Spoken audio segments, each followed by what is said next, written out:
जय हिंद मित्रांनो, एक्झाम जागरवर तुम्हा सर्वांचं पुन्हा एकदा स्वागत आहे. मित्रांनो, 15 जानेवारीच्या करंट अफेअर्सच्या सेशनमध्ये आपण एकूण 10 प्रश्न कव्हर केले असून जेथे आवश्यक आहे तिथे एक्स्ट्रा माहिती व जीके पॉईंट सुद्धा आपण पाहिले आहेत. फक्त तुम्हाला आता हा व्हिडिओ शेवटपर्यंत पाहून यातील नोट्स स्वतःच्या भाषेमध्ये नोट करून घ्यायचे आहेत. या तुमच्या चांगल्या सवयीचा फायदा भविष्यातील एक्झाममध्ये तुम्हाला पाहण्यास मिळेल. ठीक आहे, आता जास्त वेळ न घालवता आपण आजच्या सत्राला सुरुवात करूया. पहिला प्रश्न पहा. IMDच्या 150व्या स्थापना दिनानिमित्त पंतप्रधान नरेंद्र मोदी यांनी कोणते मिशन लॉन्च केले? मित्रांनो, आता IMD या संस्थेला 150 वर्षे पूर्ण झाले असून या निमित्त आयोजित एका कार्यक्रमात पंतप्रधान मोदी यांनी मिशन मोसम हे मिशन लॉन्च केलं आहे. कोणतं मिशन आहे? तर मिशन मोसम असं या मिशनला नाव देण्यात आलं. बरं, या मिशनचा उद्देश काय आहे? तर भारताच्या हवामान अंदाज क्षमतांमध्ये सुधारणा करणे व हवामान आणि वातावरणीय बदलांना तोंड देण्यासाठी देशाला अधिक सक्षम बनवणे या उद्देशाने हे मिशन सुरू करण्यात आलं आहे. येथे IMDचा फुल फॉर्म सुद्धा नोट करून घ्या. IMD म्हणजे इंडिया मेट्रोलॉजिकल डिपार्टमेंट असं याचं पूर्ण स्वरूप आहे. बरं, या IMDची स्थापना कधी करण्यात आली? तर या IMDची स्थापना 15 जानेवारी 1875 रोजी करण्यात आली होती. या कार्यक्रमामधील भाषणात मोदी यांनी अंटार्क्टिकेत स्थापित 2 हवामान वेधशाळांचा सुद्धा उल्लेख केला होता. तर अंटार्क्टिकेत स्थापित त्या 2 वेधशाळांची नावे काय आहेत? तर नोट करून घ्या. मैत्री आणि भारती अशी त्या वेधशाळांची नावे आहेत. यापैकी मैत्री ही वेधशाळा 1989 मध्ये स्थापन करण्यात आली होती. तर भारती ही वेधशाळा 2012 मध्ये अंटार्क्टिकेत स्थापन करण्यात आली. Next question. कोणत्या राज्याने आणीबाणीच्या काळात तुरुंगात गेलेल्यांना 20,000 रुपये मासिक पेन्शन देण्याचा निर्णय घेतला आहे? मित्रांनो, आता आणीबाणीच्या काळात तुरुंगवास भोगलेल्यांना 20,000 रुपये मासिक पेन्शन देण्याचा निर्णय हा ओडिशा या सरकारने घेतला आहे. ओडिशा सरकारच्या निर्णयानुसार मिसा किंवा DIR अंतर्गत 26 जून 1975 ते 21 मार्च 1977 या काळात तुरुंगवास भोगलेल्यांना 1 जानेवारी 2025 पासून हे 20,000 रुपये मासिक पेन्शन मिळणार आहे. आणि ओडिशा असं करणारं काही पहिलं राज्य नाही. याआधी 3 राज्यांद्वारे सुद्धा अशाच प्रकारची योजना राबवण्यात येत आहे. त्यामध्ये मध्य प्रदेश सरकार आणीबाणीच्या काळात तुरुंगवास भोगलेल्यांना दरवर्षी 15,000 ते 25,000 रुपये देत आहे. तर छत्तीसगड सरकार दरमहा 5,000 रुपये ते 25,000 रुपये आणि राजस्थान सरकारद्वारे दरमहा 20,000 रुपये देण्यात येत आहेत. येथे ओडिशाचा उल्लेख आहे, त्यासाठी ओडिशाविषयी हे सुद्धा नोट करून घ्या. ओडिशा सरकारने अलीकडेच अवकाळी पावसाला नैसर्गिक आपत्ती घोषित केला आहे. मिसाविषयी सुद्धा 2-3 पॉईंट नोट करून घ्या. मिसा म्हणजे काय? तर maintenance of internal security act म्हणजेच आंतरिक सुरक्षा व्यवस्था अधिनियम. हा कायदा 2 जुलै 1971 मध्ये पारित करण्यात आला होता. या कायद्याअंतर्गत इंदिरा गांधी सरकारला विस्तृत अधिकार मिळाले होते. त्यात एखाद्या व्यक्तीला अनिश्चित काळासाठी प्रतिबंधात्मक कारावासात ठेवणे, वॉरंटशिवाय मालमत्तेचा शोध घेणे आणि जप्ती करणे अशा काही वादग्रस्त अधिकारांचा या कायद्यात समावेश होता व हा कायदा 1978 साली रद्द करण्यात आला. Next question. आयुष्यमान भारत प्रधानमंत्री जन आरोग्य योजना लागू करणारे ओडिशा हे कितवे राज्य बनलं आहे? तर आता आयुष्यमान भारत प्रधानमंत्री जन आरोग्य योजना लागू करणारं ओडिशा हे 34वं राज्य बनलं आहे. ओडिशा सरकारद्वारे याआधीच आपल्या नागरिकांसाठी गोपबंधू जन आरोग्य ही योजना राबवली जाते आणि आता या योजनेसहच आयुष्यमान भारत प्रधानमंत्री जन आरोग्य योजना सुद्धा ओडिशामध्ये राबवण्यात येणार आहे. ही जी ओडिशा सरकारची गोपबंधू योजना आहे, यामध्ये प्रत्येक कुटुंबाला दरवर्षी 5 लाख रुपयांचे कव्हर दिले जाते. तर महिला सदस्यांसाठी अतिरिक्त 5 लाख रुपयांची यात तरतूद आहे. आणि या केंद्र सरकारच्या आयुष्यमान भारत प्रधानमंत्री जन आरोग्य योजनेद्वारे प्रति कुटुंब दरवर्षी 5 लाख रुपयांचे विमा संरक्षण देण्यात येते व ही केंद्र सरकारची योजना 2018 मध्ये सुरू करण्यात आली होती. मित्रांनो, ओडिशा या राज्याविषयी हे सुद्धा लक्षात ठेवा. ओडिशाचे अलीकडेच नवीन राज्यपाल कोण बनले आहेत? तर डॉक्टर हरिबाबू कंबमपती हे ओडिशाचे नवीन राज्यपाल आहेत. ओडिशाची राजधानी भुवनेश्वर. तर मोहन चरण माझी हे ओडिशाचे मुख्यमंत्री आहेत. ओडिशा या राज्यात 2च नॅशनल पार्क आहेत आणि त्यांची नावे सिमलीपाल नॅशनल पार्क आणि भितरकनिका नॅशनल पार्क असे आहेत. तसेच भारतातील सर्वात मोठे खाऱ्या पाण्याचे चिल्का सरोवर हे सुद्धा ओडिशा याच राज्यात स्थित आहे. आता हा प्रश्न पहा, यात काय विचारलं आहे? तर नुकत्याच लॉन्च करण्यात आलेल्या पहिल्या हिंदी AI गायिकेचं नाव काय आहे? मित्रांनो, आता पहिली हिंदीमधील AI गायिका लॉन्च करण्यात आली असून त्या गायिकेचं नाव माया असं आहे. ही जी माया हिंदी AI गायिका आहे, याची निर्मिती कोणी केली? तर याची निर्मिती संदीप त्रिपाठी व अभिजित साहू या दिल्लीच्या 2 युवकांनी केली आहे. अत्यंत महत्त्वाचा प्रश्न आहे. येणाऱ्या एक्झाममध्ये हमखास हा प्रश्न विचारला जाईल.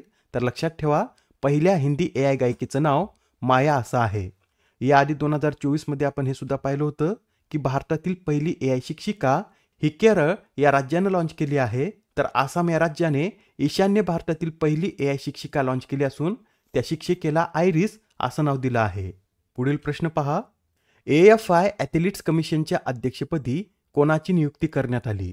तर आता AFI ॲथलीट्स कमिशनच्या अध्यक्षपदी अंजू बॉबी जॉर्ज यांची नियुक्ती करण्यात आली आहे.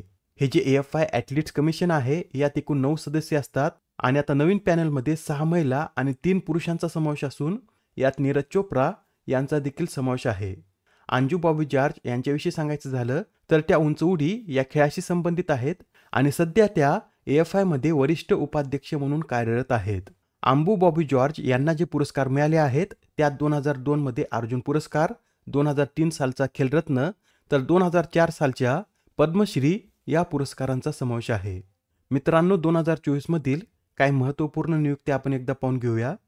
तर पहा, आशियाई क्रिकेट परिषदेचे नवीन अध्यक्ष हे शम्मी सिल्वा बनले आहेत. आशियाई विकास बँकेचे नवीन अध्यक्ष मासातो कांडा, ICCचे अध्यक्ष जय शहा, संयुक्त राष्ट्राच्या अंतर्गत न्याय परिषदेचे अध्यक्ष मदन लोकूर, राष्ट्रीय मानवाधिकार आयोगाचे अध्यक्ष व्ही रामसुब्रमण्यम, ब्रह्मोस एरोस्पेसचे नवे प्रमुख जयतीर्थ राघवेंद्र जोशी तर कर्मचारी निवड आयोगाचे नवीन अध्यक्ष हे S गोपालकृष्णन बनले आहेत. आता हा प्रश्न पहा. 546 संगीतकारांना एकत्र घेऊन भारतीय शास्त्रीय संगीताचा आविष्कार सादर करत कोणी विश्वविक्रम केला? या प्रश्नाचं उत्तर आहे पर्याय क्रमांक 2 म्हणजेच 546 संगीतकारांना एकत्र घेऊन भारतीय शास्त्रीय संगीताचा आविष्कार सादर करण्याचा विक्रम हा बासरीवादक पंडित रोनू मुजुमदार यांनी केला आहे. त्यांच्या विक्रमाची नोंद ही गिनीज बुक ऑफ वर्ल्ड रेकॉर्डमध्ये करण्यात आली. Next question. अलीकडेच कोणत्या राज्यात पंचेत या वेधशाळेची स्थापना करण्यात आली? तर ही जी पंचेत वेधशाळा आहे याची स्थापना पश्चिम बंगाल या राज्यामध्ये करण्यात आली. बरं, पश्चिम बंगालमध्ये कुठे? तर पश्चिम बंगालमधील पुरुलिया जिल्ह्यातील पंचेत टेकडीवर ही वेधशाळा स्थापन करण्यात आल्यामुळे या वेधशाळेला पंचेत असं नाव देण्यात आलं आहे. या वेधशाळेची स्थापना विज्ञान आणि तंत्रज्ञान विभागाची स्वायत्त संस्था असलेल्या SN Bose centre for basic सायन्सद्वारे करण्यात आली. ही वेधशाळा जमिनीपासून सुमारे 600 मीटर उंचीवर स्थित आहे. पुढील प्रश्न. नुकतेच भारत सरकारने राष्ट्रीय हळद मंडळाची स्थापना केली, तर या मंडळाचं मुख्यालय कुठे आहे? मित्रांनो, आता भारत सरकारने राष्ट्रीय हळद मंडळाची स्थापना केली असून याचं मुख्यालय तेलंगणामध्ये स्थापन करण्यात आलं आहे. तेलंगणामध्ये कुठे? तर तेलंगणामधील निजामाबाद येथे याचं मुख्यालय स्थापन करण्यात आलं असून या मंडळाचे पहिले अध्यक्ष म्हणून पल्ले गंगा रेड्डी यांची नियुक्ती करण्यात आली. बरं मित्रांनो, तुम्हाला माहित आहे का, जागतिक हळदीच्या व्यापारात भारताचा वाटा हा 62% अधिक आहे. Next question. झोरन मिलानोविक हे कोणत्या देशाचे पुन्हा एकदा राष्ट्राध्यक्ष बनले आहेत? तर हे जे झोरन मिलानोविक आहेत हे क्रोएशिया या देशाचे पुन्हा एकदा राष्ट्राध्यक्ष बनले आहेत व आता ते पुढील 5 वर्ष क्रोएशियाचे राष्ट्राध्यक्ष म्हणून कार्य करतील. मित्रांनो, अमेरिकेप्रमाणेच क्रोएशिया या देशामध्ये सुद्धा एखादी व्यक्ती राष्ट्राध्यक्ष हे पद केवळ 2 टर्म्ससाठीच भूषवू शकते. बरं, क्रोएशिया या देशाची राजधानी काय आहे? तर झाग्रेब ही या देशाची राजधानी असून युरो हे या देशाचं चलन आहे. याबरोबरच इतर 2 न्यूज सुद्धा नोट करून घ्या. नुकतीच आता निकोलस मादुरो मोरोस हे सलग 3ऱ्यांदा व्हेनेझुएला या देशाचे राष्ट्राध्यक्ष बनले आहेत, तर जोसेफ खलील आऊन हे लेबनॉन या देशाचे 14वे राष्ट्रपती बनले आहेत. आजच्या सत्रामधील शेवटचा प्रश्न पहा. भारतीय सेना दिवस कधी साजरा करण्यात येतो? तर दरवर्षी भारतीय सेना दिवस हा 15 जानेवारी रोजी साजरा केला जातो. आणि हा दिवस 15 जानेवारी रोजीच का साजरा केला जातो? तर 15 जानेवारी 1949 रोजी फील्ड मार्शल KM करियप्पा हे स्वतंत्र भारताचे पहिले भारतीय लष्कर प्रमुख बनले होते. त्यासाठी हा दिवस दरवर्षी 15 जानेवारी रोजी साजरा केला जातो. बरं, भारताचे शेवटचे ब्रिटिश कमांडर इन चीफ कोण होते? तर जनरल फ्रान्सिस बुचर हे भारताचे शेवटचे ब्रिटिश कमांडर इन चीफ होते. आणि मित्रांनो, सध्या भारताचे 30वे लष्कर प्रमुख कोण आहेत? तर लेफ्टनंट जनरल उपेंद्र द्विवेदी हे भारताचे 30वे लष्कर प्रमुख आहेत. ठीक आहे, एवढे सर्व पॉईंट तुमच्या लक्षात आले असतील. तर या आधीच्या सत्रामध्ये तुमच्यासाठीचा जो प्रश्न होता त्याचं उत्तर सुद्धा आपण पाहून घेऊया. दक्षिण भारतातील पहिली संसर्गजन्य रोग संशोधन प्रयोगशाळा कोणत्या राज्यात स्थापन करण्यात येणार आहे? या प्रश्नाचं योग्य उत्तर आहे पर्याय क्रमांक 2 म्हणजे ही प्रयोगशाळा कर्नाटक या राज्यामध्ये स्थापन करण्यात येणार आहे.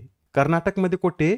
तर कर्नाटकमधील BMCRI म्हणजेच बँगलोर वैद्यकीय महाविद्यालय आणि संशोधन संस्था येथे या प्रयोगशाळेची स्थापना करण्यात येईल. बरं, आता तुमच्यासाठी अजून एक प्रश्न. BCCIचे नवे सचिव म्हणून कोणाची निवड करण्यात आली?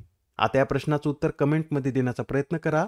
उत्तर चुकले तरी काय हरकत नाही, कारण ज्यावेळेस तुम्हाला या प्रश्नाचं योग्य उत्तर माहीत होतं त्यावेळेस हा प्रश्न तुमच्या दीर्घकाळापर्यंत लक्षात राहतो. तर आता पुढच्या सत्रामध्ये पुन्हा भेटूया. धन्यवाद.